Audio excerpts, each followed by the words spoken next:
cuando dijo: toda potestad me da en el cielo y en la tierra, así que vayan y anuncien a todas las gentes, perdonen mi nombre, y dio instrucciones muy precisas, de tal manera que ahora le ordenaron que se callara.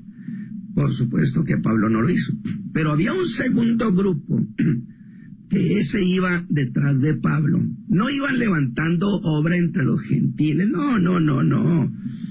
Ellos iban detrás de Pablo, y donde el apóstol levantaba una obra, ellos llegaban para decirle a los gentiles que Pablo no era un apóstol, que Pablo no les había enseñado bien el evangelio, y que ellos iban para completar lo que faltaba, enseñándoles a guardar las cosas de la ley.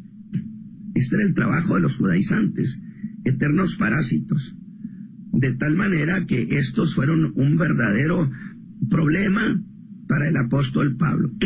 Estos, sin embargo, quiero decir, estos evidentemente venían de parte de Santiago, venían autorizados por Santiago, incluso, y esto voy a tratar de ser muy breve y no volver a entrar a esto. ¿Qué tan grave es, por ejemplo, dejar la gracia e irse a las cuestiones de la ley ceremonial? La ley dijo Pablo a los Gálatas: ¿de la gracia habéis caído? Es grave, sí es grave.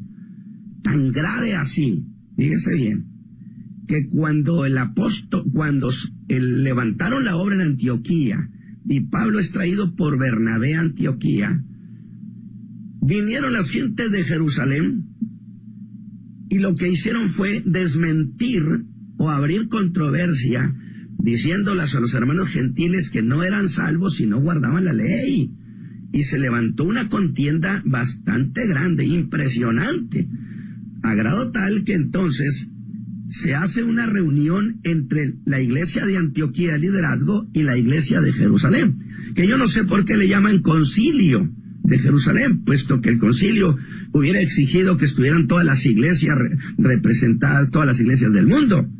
Sin embargo, bueno, no hay problema, convencionalmente concilio, no hay problema, pero no fue una reunión más que de dos iglesias, porque la gente que había venido a Antioquía eran de la gente de Santiago, y la gente que había sido agredido era de la de Antioquía. Ahí resolvieron el problema, y dijeron: bien ha parecido a nosotros y al Espíritu Santo. Y yo no sé por qué ahora, si al Espíritu Santo le apareció en ese tiempo, ahora da la impresión que ya no le parece. Y hay que mandar otra vez los judaizantes detrás de la iglesia. Ahora, allí resolvieron que no tenían que guardar la ley, solamente que se abstuvieran, y les dieron un instructivo de 4 cosas. Pero dejemos eso. Todo está resuelto, el problema ha desaparecido, los hermanos se van de nuevo a Antioquía, llegan felices, la iglesia se gozó. Pero resulta que Santiago, de repente, vamos a decir, manda a gente suya, porque Pablo dice en Gálatas: vinieron los de Santiago. Y entonces dijeron: no, un momento. Una cosa es que los gentiles no tengan que guardar las cosas de la ley, y otra muy distinta, que los judíos coman juntamente con los gentiles. Perdón, eso es contaminación ceremonial, dirían. Y es cuando Pedro y Bernabé, que los habían invitado a comer por ahí en una casa: oye, hermano Pedro, lo esperamos entonces a la comida. Ah, caray, fíjese, creo que no voy a poder. Y Pablo dice: espéreme tantito. Si lo que construyes, destruyes, transgresor te hace. Dice: y lo reprendí en la cara, porque era de condenar.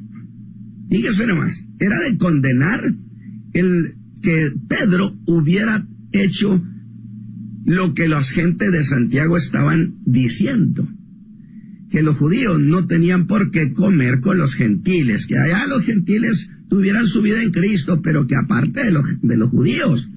Era la tesis de Santiago. Ahora, muy grave, porque Pablo dice que lo regañó delante de todos en público. Afortunadamente, Pedro era un hombre muy precioso, humilde de corazón, y entonces él entendió las cosas y las corrigió, definitivamente.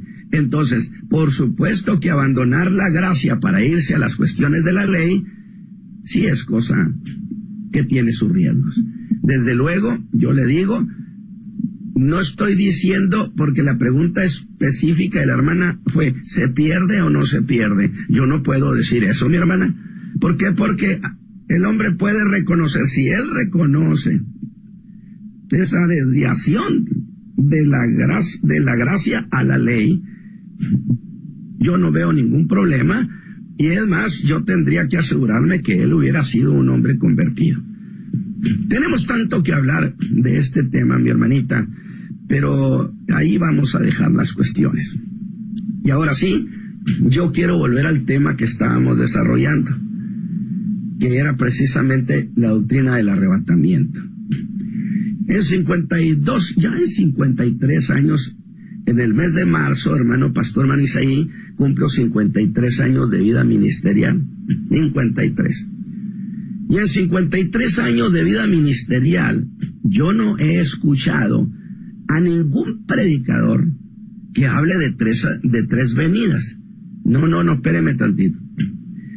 Cuando hablamos de la venida de Cristo, yo quiero puntualizar esto.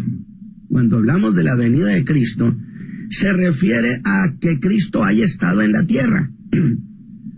Cuando el Verbo se hizo carne, habitó entre nosotros. Se hizo vecino por 33 años. Vecino nuestro por 33 años. La segunda venida es cuando viene a establecer su reino. Y aquí va a vivir, aquí va a estar todo un milenio. Entonces, a eso se le llama. ¿Por qué puntualizo? Para que no se haga la confusión. Cuando hablamos del arrebatamiento de la iglesia, no estamos hablando de una venida a la tierra. Definitivamente, porque cuando Cristo viene por la iglesia, no viene a la tierra, sencillamente levanta a la iglesia y la saca del mundo y se encuentra con ella en los aires. Y de allí nos vamos con el Señor. Por consecuencia, es un acto tan rápido que en un abrir de ojo, dijo Pablo, en un abrir, que en realidad lo que estamos diciendo es que es un instante tan pequeñísimo de tiempo que nadie se va a dar cuenta. El mundo va a estar despistado, no se va a dar cuenta. No lo vio nadie. Entonces eso, el arrebatamiento de la iglesia no se toma como una venida a la tierra. Entonces yo creo que eso ya ni deberíamos de seguirlo mencionando. Ahora, cuando hablamos del arrebatamiento de la iglesia, yo quiero hacer una referencia precisamente, hermano Isaí, a la primera carta que el apóstol Pablo escribe a los hermanos de Tesalónica. Les voy a dar el antecedente. El apóstol había fundado la iglesia tesalónica. Recién convertiditos, fueron sujetos de persecución por su fe. Muchos estrenarían su salvación en los tribunales por causa de su fe en Cristo. Sin embargo, el apóstol Pablo, los hermanos muy generosos, los de Tesalónica, lo mandaron para Berea, y de ahí se iría rumbo a Atenas y luego a Corinto. Esa es la ruta. El apóstol estaba preocupadísimo por los hermanos, a grado tal que él dijo que él quería regresar para completar lo que faltaba. Hermano Pablo, ¿qué falta? Pues falta que les explique muchas cuestiones de la fe. Pero una de ellas que la metió hasta el alma de los hermanos fue precisamente que Cristo venía por la iglesia. Y eso a los hermanos, cuando hubo la persecución, ellos se sintieron fuertes, valientes, gracias a que esperaban todos los días que el Señor Jesús viniera por ellos. De tal manera que luego se empiezan a morir algunos hermanos, de tal modo que ellos le preguntan al apóstol Pablo, ¿qué iba a pasar si su padre o su madre había muerto? El día que Jesús viniera ya no iban a ser testigos de ese evento tan glorioso. Y entonces el apóstol Pablo les escribe precisamente en su primera carta a los tesalonicenses y les dice estas cosas, yo no quiero que las ignoren. Ahora, ¿de qué estamos hablando? El apóstol Pablo les dice, hermanos, no se preocupen, no se entristezcan. Los hermanos que han muerto, ellos están con Cristo, ellos están con el Señor. Yo quiero que procese esta idea. Ellos están con el Señor Jesús. O no decimos, o no se dice, partieron con el Señor. Entonces, los hermanos que murieron están con Cristo, están con Él. Cuando llegue el momento en que Él venga por la iglesia, dice la Escritura que entonces el mismo Señor, ¿sí?, con aclamación, con voz de arcángel y con trompeta de Dios, descenderá del cielo, y los muertos en Cristo resucitarán primero. En el arrebatamiento de la iglesia se da lo que llamamos la primer resurrección. La otra es 1000 años después, cuando resuciten después del milenio de la guerra famosa de Gog y Magog, y que entonces sean resucitados y presentados ante el trono blanco. Hay una distancia de 1000 años entre una y otra resurrección, y el Apocalipsis lo dice, y los otros tornaron a vivir hasta 1000 años después. Ahora, veamos esto. Es muy interesante. Cuando el Señor Jesús, imagínese esto, cuando el Señor Jesús va a venir por la iglesia, Él con voz, con aclamación, que se va a oír en todos los cielos. Imagínense, el día ha llegado. Y entonces el Señor Jesús dice con voz de arcángel, que es una convocatoria a los ejércitos del cielo, por una razón fundamental. El Señor ha decidido recoger su iglesia, encontrar su iglesia en los aires. Digo, así lo dice el apóstol Pablo. A recibir al Señor en el aire, no en Jerusalén. No nos va a trasladar horizontalmente en la tierra. No, es un arrebatamiento, es un levantar. Por supuesto, es ir hacia arriba y encontrar al Señor Jesús en los aires. Y le voy a decir algo aquí. Es muy hermoso. ¿Por qué razón? La impresión es que es un momento de guerra. Es un momento de gran tensión cuando el Señor Jesús venga por la iglesia. ¿Por qué?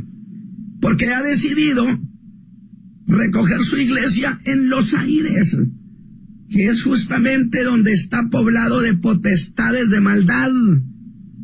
¿Cómo me gusta la idea que el Señor haya decidido, ahora sí que déjeme decirlo coloquialmente, en las barbas de los demonios, recoger su iglesia preciosa? Alabado sea su nombre. De tal manera que entonces convoca a sus ejércitos. Es un momento de guerra. Y yo puedo ver, por supuesto, siempre al arcángel Miguel está aquí, habla de arcángel, viene con sus ejércitos a limpiar los aires, diciendo, hágase un lado, porque el Señor Jesús va a recoger su iglesia.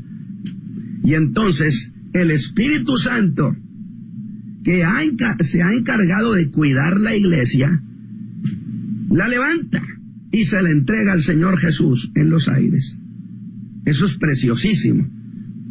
Ahora, el Señor ha recibido su iglesia y va entonces a lo que llamamos nosotros el juicio de la iglesia, luego el juicio de las recompensas y luego las bodas del Cordero. Porque cuando viene, ya se le llama el esposo, ya viene casado, por así decirlo. Entonces, el apóstol Pablo creía incluso que él iba a estar vivo el día que el Señor Jesús volviera por la iglesia, porque dice, las almas de los hermanos van a donde están, no le hace que tengan 5,000 años de haber muerto, que hayan muerto como hayan muerto. La materia no se destruye, se transforma. Y entonces, en un acto del poder de Dios, los cuerpos son levantados. Y por supuesto, son levantados completos. Si le cortaron la cabeza, no se va a levantar sin cabeza. Completos.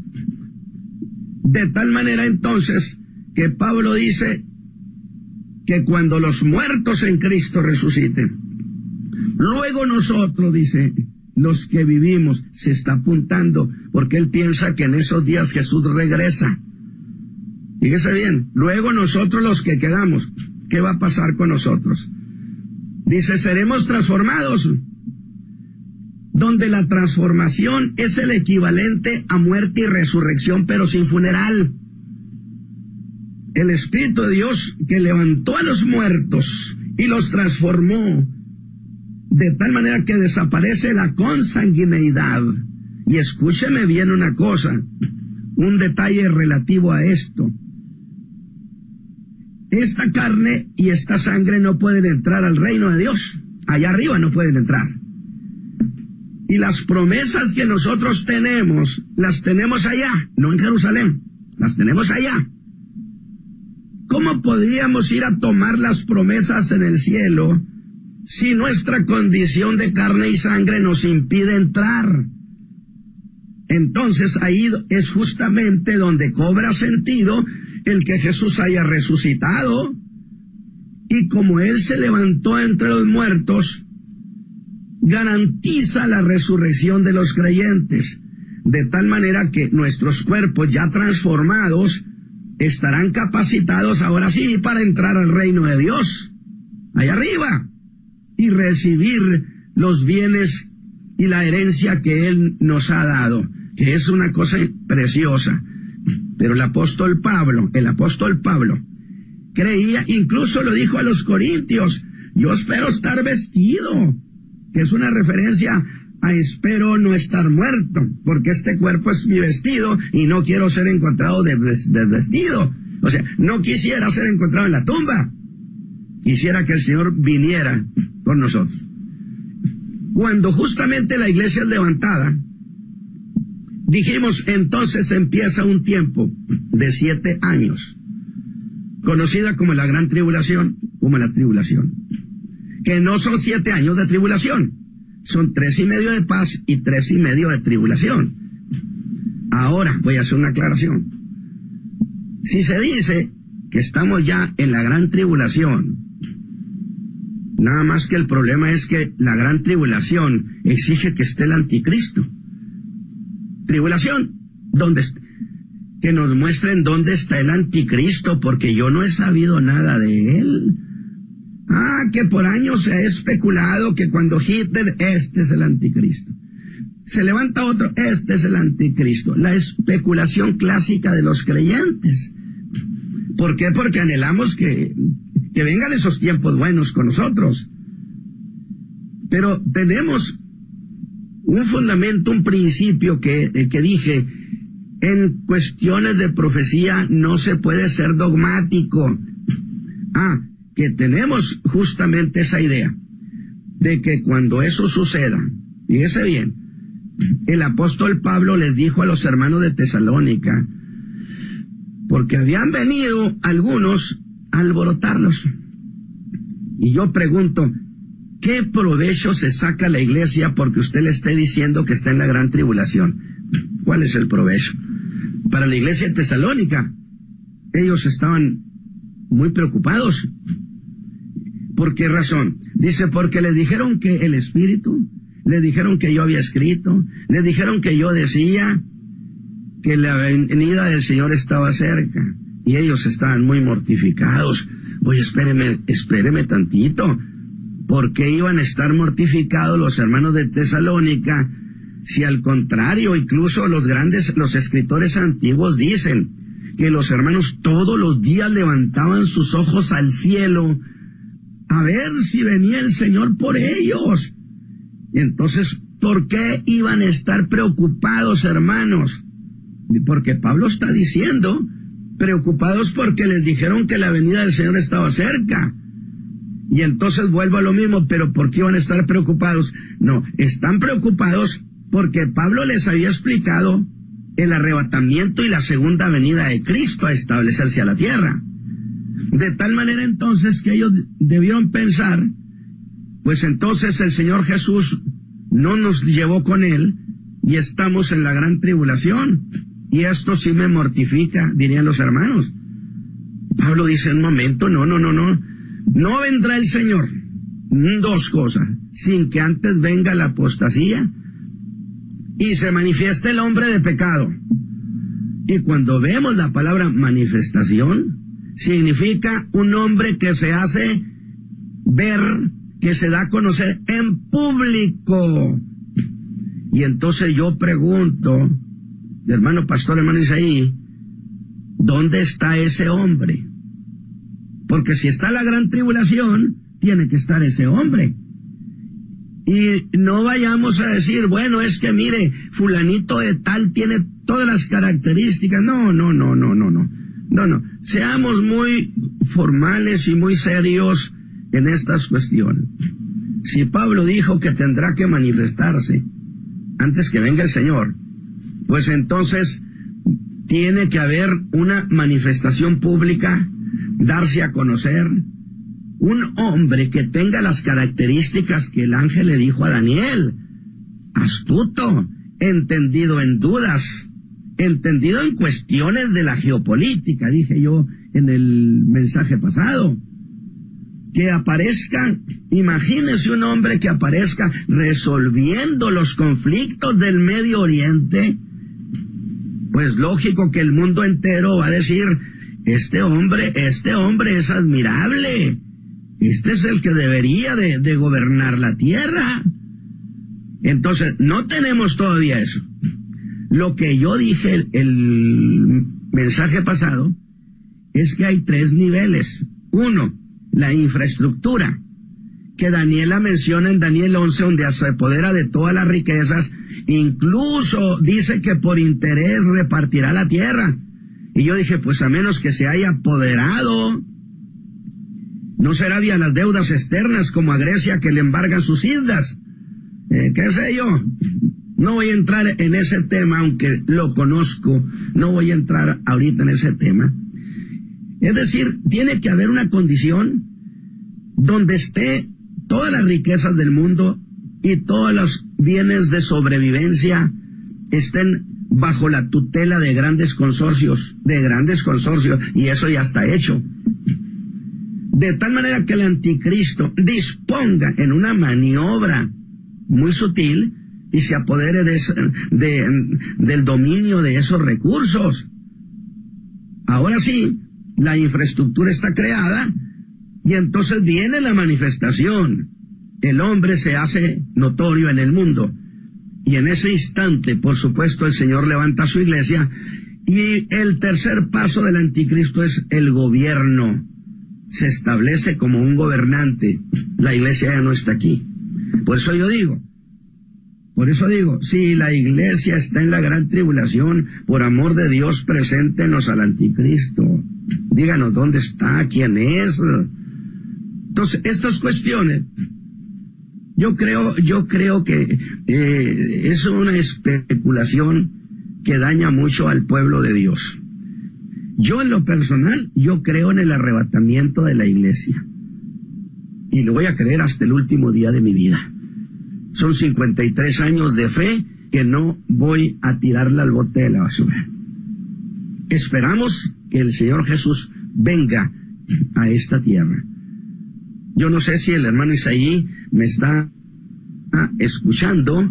Hermano Isaí,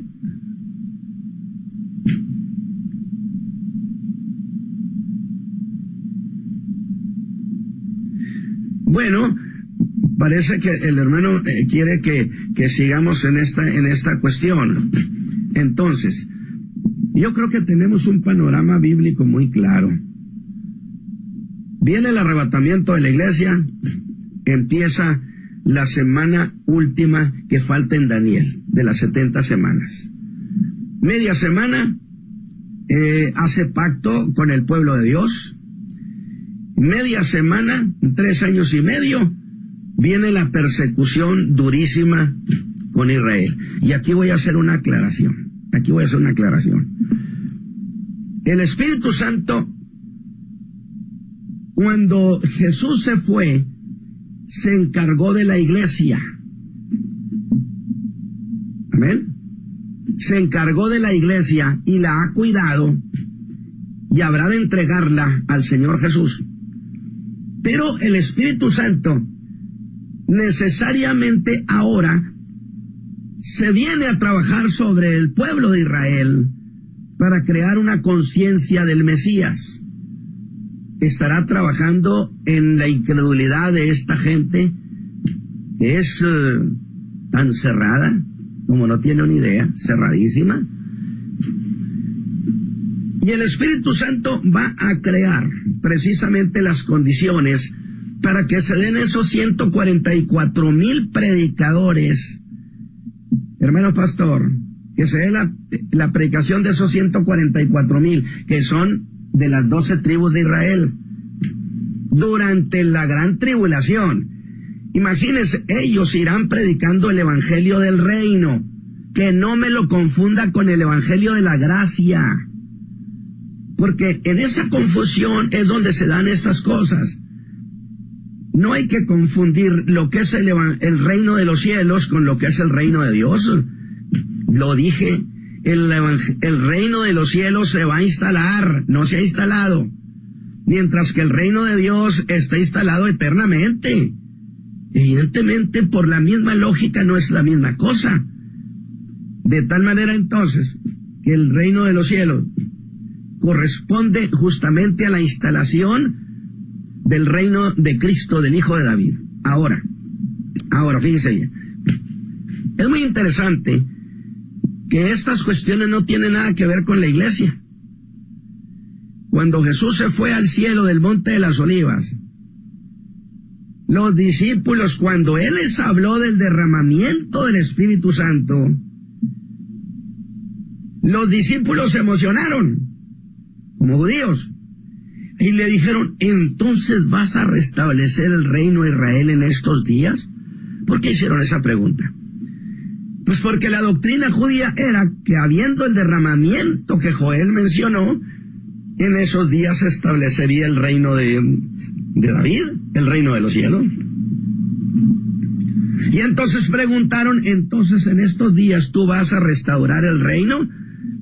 Jesús les contestó, escúcheme bien lo que Jesús les contestó a los discípulos, no les toca a ustedes saber esto.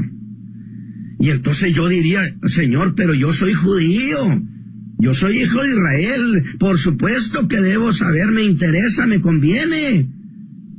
Todo lo que tenga que ver con el reino me interesa. Soy judío, soy hijo de Israel. A ver, permítame un momentito.